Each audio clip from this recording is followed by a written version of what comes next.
बिस्मिल्लाहिर्रहमानिर्रहीम, अस्सलाम वालेकुम। उम्मीद करता हूँ कि सब लोग ठीक ठाक और खैरियत से होंगे। एक छोटी सी वीडियो बनानी है आज, इस हवाले से कि नशे की बीमारी के हवाले से हमने बहुत बात की और ये भी बात की कि नशा जो है वो बुनियादी बीमारी है, बढ़ने वाली बीमारी है और दायमी बीमारी है और मुहलिक बीमारी है, ये बात की है। तो और इसके साथ साथ जो है कदम नंबर 1 पे हमने तफसील से बात की, कदम नंबर 2 पे भी बात हुई है। तो इस हवाले से थोड़ी सी बात करनी थी कि ये तो हमने बता दिया कि नशे की जो बीमारी है वो दायमी बीमारी है और बढ़ने वाली बीमारी है और ख़त्म होने वाली नहीं है। तो क्या सिर्फ नशे की बीमारी ही जो है वो दायमी बीमारी है और ख़त्म होने वाली नहीं है, या इस तरह की कुछ और भी बीमारियां हैं जो कि दायमी हैं, बढ़ने वाली है और ख़त्म होने वाली नहीं है? तो जी हाँ, बिल्कुल इस तरह की और बहुत सारी बीमारियां हैं जो कि उसमें है पहले नंबर पे शुगर है, डायबिटीज़। वो 40% जो है वो रिलैप्सिंग है, बार बार आने वाली बीमारी है कि बार बार आती रहती है, वो 40% आती रहती है। शुगर की जो बीमारी है वो 40% जो है पिलट कर आती रहती है। उसके बाद नशे की बीमारी की बारी आ जाती है और नशे की बीमारी 50% जो है 50% लोगों को दोबारा लग जाती है, वापस आ जाती है नशे की बीमारी 50% लोगों में। तो हमारे माशरे में एक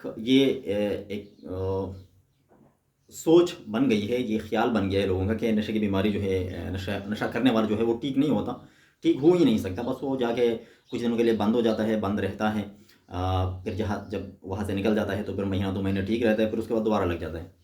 तो बिल्कुल ऐसा ही होता है कि लोग इस तरह कर रहे होते हैं, मगर कितने लोग? 50% लोग नॉर्मल ज़िंदगी की तरफ आ जाते हैं और 50% लोगों को दोबारा जो है वो ये बीमारी लग जाती है और नशा वापस पिलट कर आ जाता है। और वो भी इसलिए कि या तो उन्होंने इलाज इतना कमज़ोर किया होता है, इलाजों में भी जो है होते हैं, अच्छा इलाज होता है, बेहतरीन इलाज होता है, बेहतर इलाज होता है, और इस तरह भी होता है कि लोगों को सिर्फ बंद रखा जाता है। फिर अगर अच्छे इलाज में भी ये गारंटी नहीं होती कि ये बंदा बाहर जाएगा और नशा नहीं करेगा, ये गारंटी हो नहीं सकती। और किसी भी अच्छे इदारे में ये गारंटी नहीं दी जाती। तो अब इदारा अच्छा है, वहाँ पर मेहनत होती है, लोगों की काउंसलिंग अच्छे तरीके से होती है, लोगों को अच्छे तरीके से समझाया जाता है, उनके घर वालों को अच्छे तरीके से समझाया जाता है। मगर अब या तो मरीज़ के घर वाले पूरी तरह हिदायत पर अमल नहीं कर रहे, और या जो है मरीज़ वो पूरी तरह हिदायत पर अमल नहीं कर रहा, तो ज़िम्मेदार कौन है? वही लोग हैं। कसूरवार इलाज नहीं है, बल्कि वो मरीज़ है या मरीज़ के घर वाले हैं। तो हमने बात की कि डायबिटीज़ की जो बीमारी है, शुगर की जो बीमारी है, वो 40% लोगों को वापस लग जाती है, 40% लोगों में बार बार आती रहती है। नशे की बीमारी जो है 50% लोगों में वापस आती रहती है। उसके बाद बारी आती है हाइपरटेंशन की, ब्लड प्रेशर जो है, वो जो बीमारी है उसका परसेंटेज नशे की बीमारी से भी ज़्यादा है। वो 60% लोगों में बार बार आती रहती हैं। और उसमें भी देखिए, शुगर ब्लड प्रेशर जो है हमारे माशरे में आजकल बहुत आम है। तो अगर देखा जाए तो वो क्यों वापस आ जाती है ये बीमारियाँ? वो मरीज़ और मरीज़ के घर वालों की लापरवाही की वजह से वापस आती है। अगर वो सही तरीके से अपने इलाज पर तवज्जो दे, दवाइयाँ टाइम से खाए, हिदायत पर अमल करे, परहेज़ करे, तो इंशाल्लाह कंट्रोल में रहेंगी ये बीमारियाँ।